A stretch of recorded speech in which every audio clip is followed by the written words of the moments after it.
来政党消息，来看国民党2昨的中常会来公布着立委提名的初步时间，也毋过真受注目的总统人选要安怎来出炉，也无一个确定。总是讲无私一心为党的朱立伦，这届会出来选总统无？国民党的秘书长黄健庭讲，朱立伦已经强调几啊届了，希望莫甲伊列入去民调。佫讲，若要征调，郭台铭会是考虑的人选之一。几日大声加油，鸿海集团创办人郭台铭和太太同齐出现伫咧台中洲际棒球场，甲中华队加油。另外一边，国民党主席朱立伦嘛伫咧人面册铺棒球的文章。朱立伦甲中华队加油，嘛相信中华队一定会调整好势，输落来逐场拢会当展现实力，输一摆无要紧啦。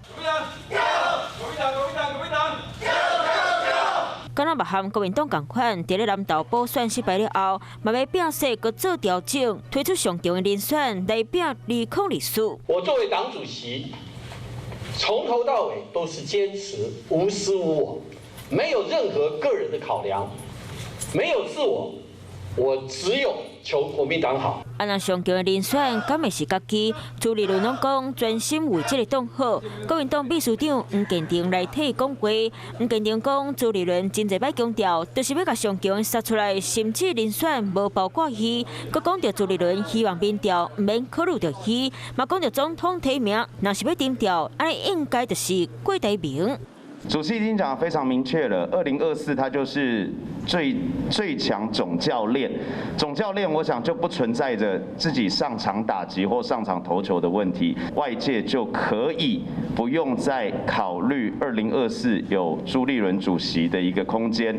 要甲竞选总统的重责大任交予上强迄个人，不过朱立伦朱地兵前国民党分通会主委领导，要接任国政基金会副执行长，从解说做事热心回归。要备战2024动作真多，那赢上尾会杀出倒一个高人，外界嘛看到雾煞煞。Hello， 我是林仙怡，想要掌握最及时的新闻资讯吗？赶快订阅、按赞、开启小铃铛，锁定华视新闻 YouTube 频道，也不要忘记收看华视新闻杂志哦。